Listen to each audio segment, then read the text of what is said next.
الحمد لله نحمده ونستعينه ونستغفره ونتوب به ونتوكل عليه ونعوذ بالله من شرور انفسنا ومن سيئات اعمالنا من يهده الله فلا مضل له ومن يضلل فلا هادي له واشهد ان لا اله الا الله واشهد ان محمدا عبده ورسوله اما بعد فاعوذ بالله من الشيطان الرجيم بسم الله الرحمن الرحيم رب اشرح لي صدري ويسر لي امري واحلل عقدة من لساني يفقهوا قولي قال الله تبارك وتعالى في القرآن المجيد والفرقان الحميد انا نحن نزلنا الذكر وانا له لحافظون صدق الله العظيم. قال النبي صلى الله عليه وسلم خيركم من تعلم القرآن وعلمه. عزیزان گرامی، یہ اللہ کا شکر، اس کا احسان کرم ہے کہ مسجد خلیفین سے میں جو مکتب چل رہا ہے اس میں تقریباً 7 بچے حافظ قرآن ہوئے اور 24-25 بچے داخلے سے فارغ ہوئے ہیں. یہ اللہ کا احسان ہے، اللہ کا کرم ہے.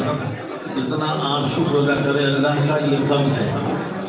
اسی طریقے سے ہر مسجد میں اسی طرح کی تعلیم ہونی چاہیے. ہمارے اکابرین یہی چاہتے ہیں کہ کوئی جگہ، کوئی کونا، کوئی قریہ، کوئی بستی، کوئی مسجد، کوئی علاقہ خالی نہ ہو جہاں پر جو ہے قرآن کی تعلیم نہ ہو رہی ہو. مکتب ہر جگہ ہونا چاہیے تاکہ ہمارے بچے قرآن کی تعلیم آسانی کے ساتھ حاصل کر سکیں. اس کی ضرورت ہے مستقل متواتر، اور یہ خوش نصیبی سعادت ہے ہمارے لیے اور آپ کے لیے کہ اس مسجد میں مکتب قائم ہوا جس کو حامد نعیم صاحب اللہ تعالیٰ ان کی عمر کو برکت دے، ان کو صحت و عافیت کے ساتھ رکھے. انتہائی شریف بچہ ہے اور جناب والا جو ہے بڑی خوش اسلوبی کے ساتھ یہ خدمت انجام دے رہا ہے. ہم شکر گزار ہیں ان کی کمیٹی کے بھی کہ جن لوگوں نے مجھے یہ موقع فراہم کیا. آج ہم 20-25 سال سے چاہتے رہے کہ مسجد خلیفی کو ہم جو ہے مکتب قائم کر سکیں بچوں کی تعلیم کے لیے، لیکن ایک وہ خواب تھا جو شرمندہ تعبیر رہا. لیکن حافظ نعیم صاحب کے ذریعے سے اللہ نے مقام لے لیا. میں اللہ کا بھی شکر ادا کرتا ہوں اور بچے کا بھی، اس لیے کہ بچے کے اندر جو لگن اور جو فکر پائی جاتی ہے یہ ایک بہت بڑی چیز ہے. اللہ جس کو دے دے، یہ اس بچے کے اندر اللہ نے جو فضل سے دیا ہے. اور میرے لیے خوشی اور سعادت کی بات ہے کہ میرے محلے کی اور بھی جو مسجدیں ہیں ہر مسجد میں اسی طرح سے کوئی مکتب قائم ہو جائے. اس سے بڑھ کر کوئی چیز نہیں ہے. ہمارے بچوں کو اچھی تعلیم ملے قرآن کی، اس سے بڑھ کر کوئی چیز نہیں ہے. مدارس اپنی جگہ پر کام کر رہے ہیں لیکن مکاتب علاقے کو گھیر لیتے ہیں، علاقے کا بڑا کام کر لیتے ہیں. مدارس کو ملکی اعتبار سے، شہری اعتبار سے، اسٹیٹ کے اعتبار سے کام دیکھتے ہیں، لیکن مکاتب جو ہوتے ہیں وہ اپنے علاقے کو دیکھتے ہیں. اس کی ضرورت ہے ہر جگہ، ہر مسجد میں. اللہ تعالیٰ اسی طرح سے جتنی بھی مسجدیں ہیں ملک کے اندر ہر مسجد میں ایک چھوٹا سا مکتب اللہ قائم کرا ہے، اس سے کہ ہمارے ایمان یقین کی دولت محفوظ رہ سکے گی اور ہمارا قرآن تو محفوظ رہ سکے گا. وہ محفوظ رکھنے کے لیے تو اللہ نے پہلے ہی وعدہ کر دیا ہے، لیکن یہ اس سلسلے سے جڑ جائیں گے. وہ تسلسل جو اللہ کا چل رہا ہے کڑی در کڑی والا، اس سے ہی جڑ جائیں گے. یہ بہت بڑی نعمت کی بات ہے. اور واقعی دل میرا بڑا خوش ہے، باغبان ہوا اس کو لے کر کے. یہ بہت بڑا کام اللہ رب العزت نے مسجد خلیفی سے حافظ نعیم صاحب نے لے لیا، اور جو لوگ اس میں شامل ہیں خرچہ کرنے میں اور اس کی مالی مدد کرنے میں یا اس میں دعوے کرنے سکھنے جن لوگوں نے بھی مدد کی یا کمیٹی کے لوگ، سب کا میں بہت بہت شکریہ ادا کرتا ہوں. اور سب خوش نصیب ہیں. اس کام کو طاقت بخشیں، اس کام کو اور بڑھائیں تاکہ زیادہ سے زیادہ اور کام جو ہے بڑھ سکے.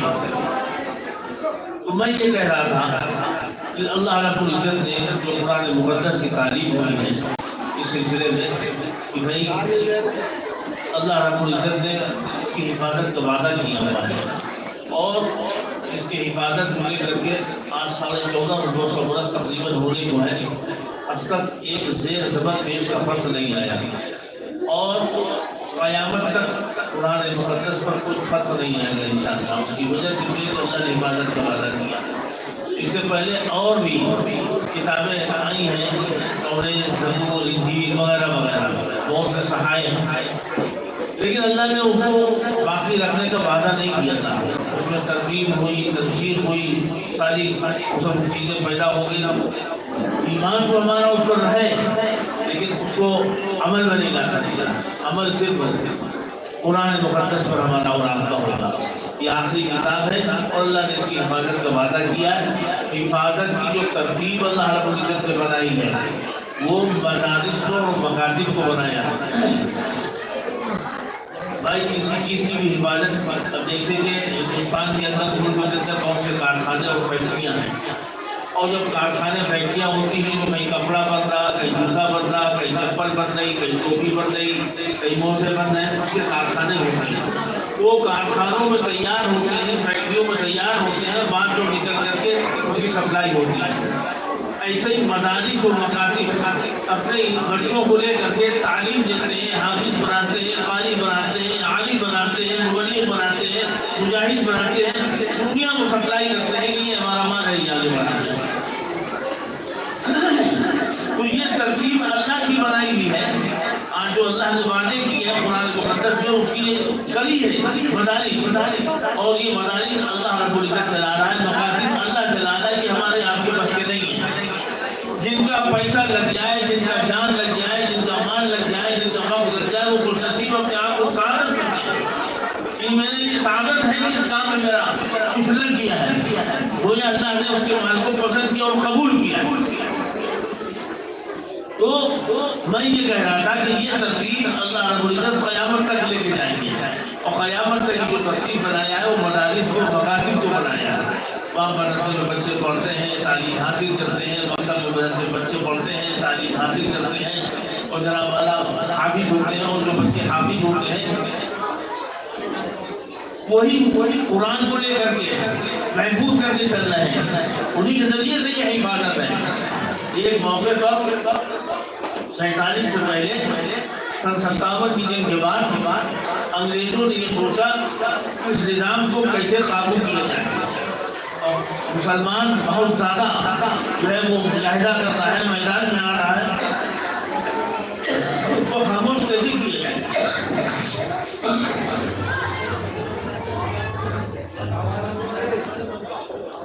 چنانچہ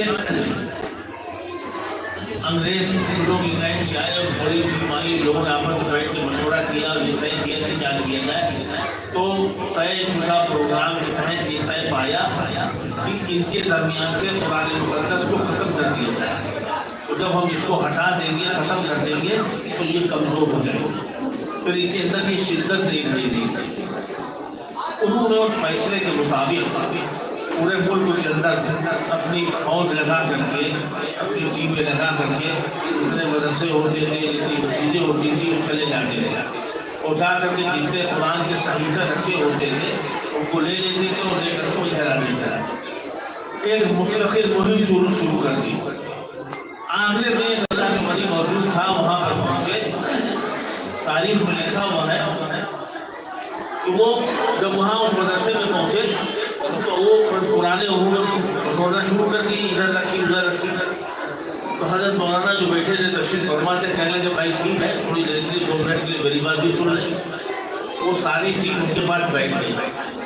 اس کے بعد انہوں نے اس مدرسے کے 8 سال 9 سال 10 سال 11 سال کے بچوں کو بلایا اور بلا کر کے 4-6 بچوں کو بیٹھانا اور بیٹھا کر کے قرآن اٹھایا اور ذرا سے 2-4 حرف پڑھتے تھے، کہتے تھے بیٹا یہاں سے پڑھو.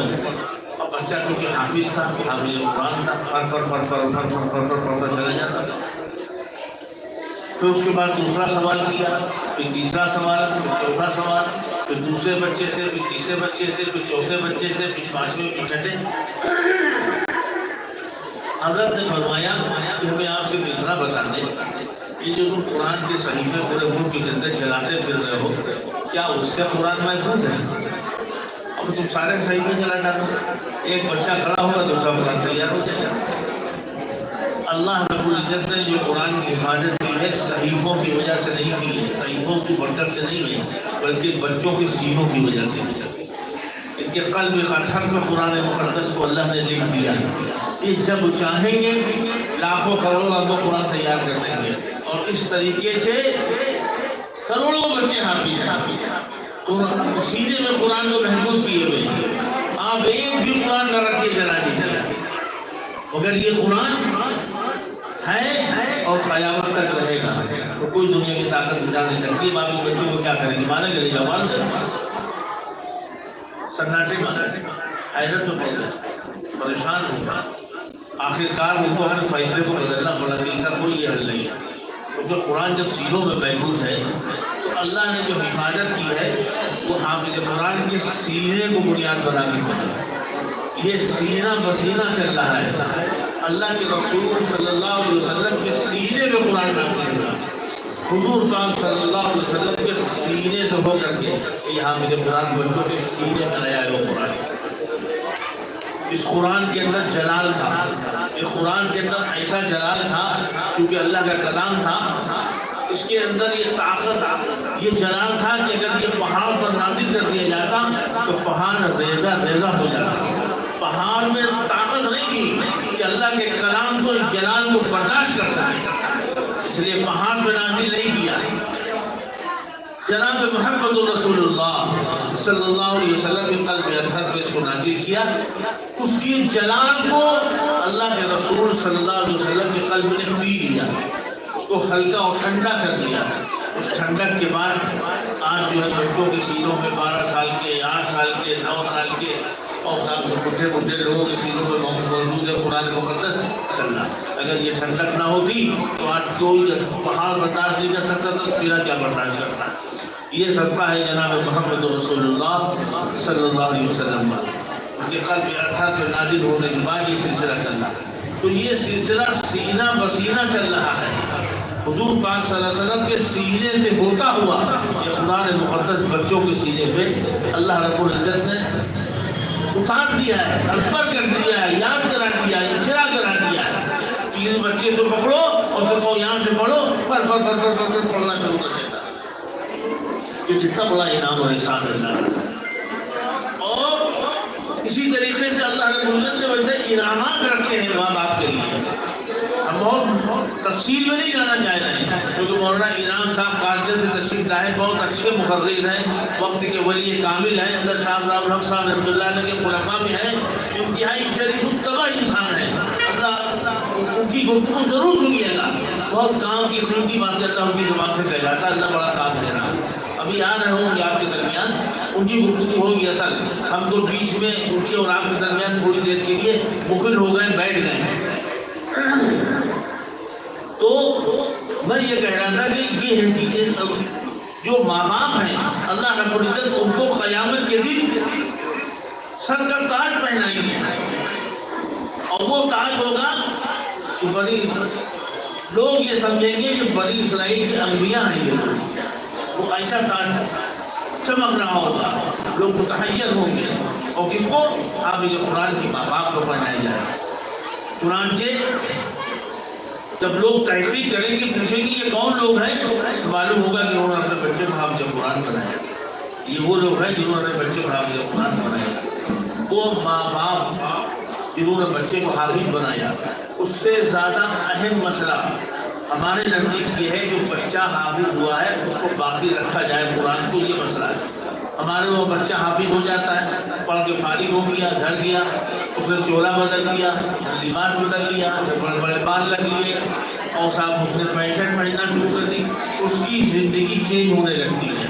اور یہ صرف ماحول کی وجہ سے ہو رہا ہے. وہ دھیرے دھیرے نماز سے، قرآن سے بھی دور ہونے لگتا ہے. ایسا حافظ درکار نہیں ہے اللہ کو. ماں باپ جب تک زندہ ہیں ان کی ذمہ داری بنتی ہے کہ وہ بچہ حافظ قرآن تھا اور ہماری زندگی میں حافظ قرآن رہے اور تراویح سنائیں. اور دوسری میں نے پہلے سے ماں باپ کو چاہیے اس بچے کے سر پہ مسلط ہو جائیں، قرآن پڑھو، قرآن یاد کرو. کوشش کریں کہ 30 دن پڑھیں. اگر 30 دن کا حل نہیں نکلتا تو پھر اس بار کی کوشش کریں کہ جو حافظ صاحب نے قرآن پڑھایا ان کے حوالے کر دیں. ہمیں تمہاری روٹی نہیں چاہیے، ہمیں تمہارا پیسہ نہیں چاہیے، ہمیں تم سے ٹھنڈا نہیں چاہیے، ہمیں یہ قرآن چاہیے جو قیامت میں ہمیں بھاری مقصد کا ذریعہ بنے. کیونکہ ہم اتنا کام بچے کو لاد دیتے ہیں کہ بچے کی لائن چینج ہو جاتی، نہ وہ قرآن پڑھتا، نہ وہ نماز پڑھتا، اپنے آپ کو چینج کر دیتا. اس کا گناہ بھی انہیں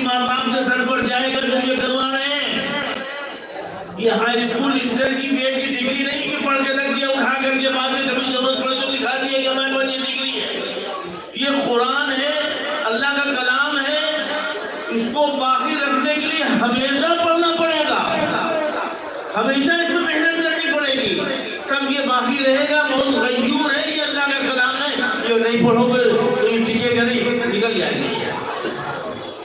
اور اگر ٹکا نہیں نکل گیا تو لاپرواہی کی وجہ سے تو وہ ماں باپ جب تک زندہ ہے ان کی ذمہ داری بنتی ہے کہ ہمارا بچہ حافظ قرآن ہوا ہے تو حافظوں کی شکل بھی ہو، حافظوں کی حیت بھی ہو، نمازی بھی ہو، قرآن پڑھنے والا بھی ہو، شریعت کا پابند بھی ہو، یہ ان کی ذمہ داری بنتی ہے، اعمال صالح کرنے والا ہو۔ اگر یہ چیزیں اس کے اندر بدل رہی ہیں تو ماں باپ جو موجود ہیں ان کے حق میں نقصان دہ۔ ہمارے والد صاحب مرحوم جب تک حیات رہے میرا قرآن بہت اچھا الحمدللہ یاد تھا اور 4-6 بارے سنایا کرتے تھے، لیکن ابا مرحوم ہمارے جب 2 مہینے 2.5 مہینے 3 مہینے باقی رہ جاتے تھے تبھی ہمیں دوبارہ شروع کر دیتے تھے۔ قرآن پڑھنا شروع کیا، قرآن پڑھنا شروع کیا، چلو پڑھو۔ ہاں ابا پڑھیں گے، آج پڑھیں گے، ڈنڈا لے کے بیٹھ جاتے، پڑھو اور ہمیں سناؤ، پڑھو اور سناؤ۔ چنانچہ اتنا یاد ہونے کے باوجود ان کے ڈنڈے چلتے تھے اور جناب ہم لوگ پڑھتے تھے اور ہم کو قرآن سنانا پڑتا تھا ابا کو، جبکہ ابا ہمارے حافظ نہیں تھے۔ تو قرآن ایسے باقی رہتا ہے، ماں باپ کو موت تک یہ حق ادا کرنا پڑے گا کہ بچہ حافظ ہوگا، یہ ڈگری سے کام نہیں چلے گا۔ بچے کا زندگی میں قرآن باقی ہے کہ نہیں، بچے کا قرآن پر عمل ہے کہ نہیں، بچے نے زندگی کو چینج تو نہیں کر دیا، بدل تو نہیں کیا، مجھے اس سے دولت نہیں چاہیے۔ اب رمضان آ گیا تو رمضان میں اور بولنے لگ دیا، اب وہ قرآن کہاں سنائے گا، بھاگنے لگتا تراویح سنانے کا۔ ایک بڑی تعداد ہے جو مدرسے سے حافظ ہو چکی ہے مگر تراویح نہیں سناتی ہے۔ آپ لکھ لیجئے وہ قرآن کھا گئے ہیں، ان کا قرآن ختم ہو گیا ہے، ان کا قرآن محفوظ نہیں ہے، ان کا قرآن ان کے سینے میں موجود نہیں ہے۔ ایسا حافظ بنائیں گے آپ؟ مطلب مولوی صاحب نے تو مدرسے نے تو محنت کر کے جدوجہد کر کے 2-3 سال 4 سال 5 سال 3 سال جو لگے ان کو کے پڑھا دیا، اب اس کے بعد تو آپ کی ذمہ داری ہے۔ تو مولوی صاحب کے پاس تو صورت میں نہیں دکھانے آتا، قرآن باقی رکھنے کی ذمہ داری آپ کی ہے۔ کیسے باقی رہے گا؟ نہ وہ ملتا ہے، نہ جلتا ہے، نہ آتا ہے، نہ جاتا ہے۔ اس استاد سے اس کے رابطے ہمیشہ بنا کے رکھیے تاکہ آنا جانا بنا رہے، اور استاد سے پوچھتے رہیے یہ قرآن سنا رہا ہے کہ نہیں سنا رہا۔ جب آپ رابطے اس سے بنا کے رکھو گے وہ استاد پوچھتا رہے گا، خود کی عادت ہوتی ہے کہ بھائی رمضان آ رہا تراویح سنانا ہے، کہاں سنانا، کتنے دن میں سنانا، قرآن پڑھ لے نہیں پڑھ لو۔ اور جو ہم نے استاد سے رشتہ ختم کر دیا، رابطہ ختم کر دیا، بچہ ملنا نہیں چاہتا، اس لیے وہ ٹوکیں گے قرآن کے لیے۔ آپ تو جانتے نہیں ہوتے، وہ جانتا ہے۔ تو اس طریقے سے ایک بڑی تعداد ہے ہمارے علاقے میں جو قرآن کو کھا چکی ہے، اور بہت سے جو بچے حافظ ہو رہے ہیں وہ آگے کھانے کی تیاری میں ہیں۔ تو ہم یہ چاہتے ہیں کہ ان کے بچے حافظ ہو چکے جو یہاں موجود ہیں وہ اس اپنے نام کان کو کھول لے، بچہ حافظ ہے، اس کا قرآن یاد رہنا چاہیے، یہ ذمہ داری آپ کی ہے۔ بچہ قرآن سنائے تراویح میں ہر حال میں، وہ کمپرومائز نہیں کرنا چاہیے آپ کو۔ اگر وہ تراویح نہیں سنا رہا سمجھ لو قرآن کمزور ہے، اگر وہ بھاگ رہا سمجھ لو قرآن سنانا قرآن کا گڑبڑ ہو گیا۔ 1000 بہانے بنائے، اب تو ہم چلے میں جائیں گے، آپ خوش ہو گئے، وہ خوش ہو گئے، چلے کا ٹائم 11 مہینے بھیجو، لیکن رمضان میں چلہ نہیں لگے گا۔ حافظ قرآن بچے بہت سے لوگ چلے میں چلے جاتے ہیں، شہر بھر میں دیکھ رہا ہوں، وہ بھاگتے ہیں قرآن سنانے کی وجہ سے کہ ہمیں قرآن سنانا نہ پڑے، ہم قرآن سے بچ جائیں۔ ابا اماں بھی خوش ہو گئے، بھیا ہمارا جماعت میں گیا۔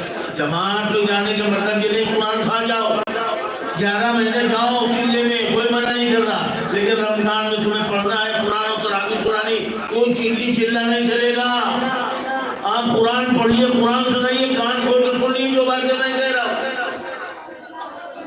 اور ہر شخص اپنے حق کو ادا کرے، اپنے بچوں کو جس نے حافظ بنایا ہے، ورنہ قیامت کے دن اللہ رب العزت پکڑ کر لیں گے۔ جب تاج دینے کے لیے ہے وہ بچہ بھی بچ نہیں پائے گا، جس نے دن جو کیا ہے قرآن کو باقی نہیں رکھا، کھا گیا ہے، بچہ محفوظ نہیں رہ پائے گا۔ قرآن خود کہہ رہا ہے رب لما حشرتنی اعمیٰ وقد کنت بصیرا، اے میرے رب مجھے اندھا کیوں کھایا؟ جبکہ میری آنکھیں تھی، بصارت تھی، میں دیکھنے والا تھا۔ قرآن کہہ رہا ہے، یہ حافظ قرآن کہے گا قال کذالک، اللہ کہے گا ایسا ہی ہوگا۔ کیوں؟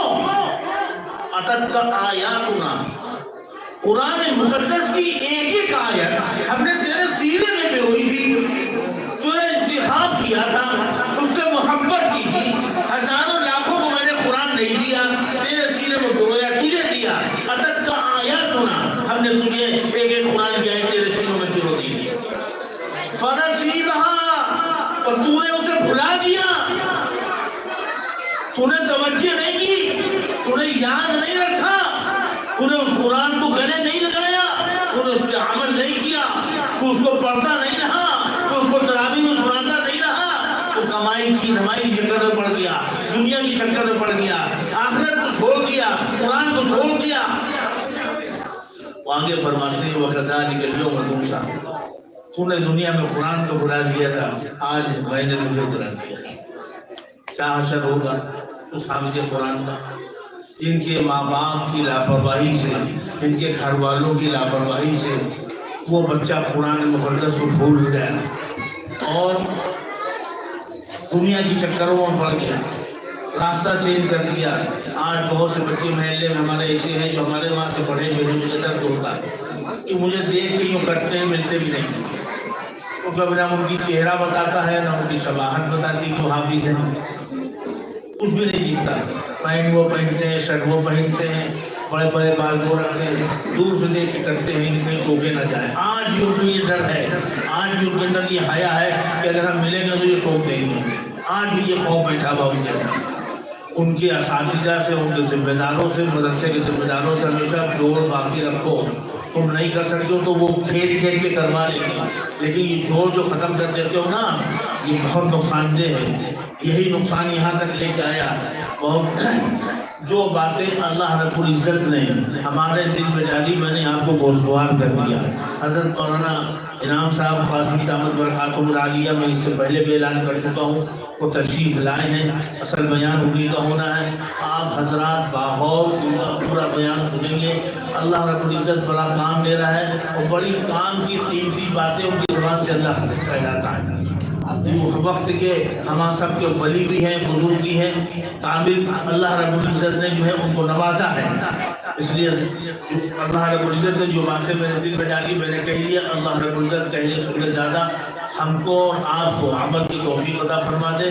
وآخر دعوانا الحمدللہ رب العالمین۔ امید ہے کہ جو باتیں میں نے کہی ہیں آپ حضرات کے اس پر عمل ہوگا انشاءاللہ۔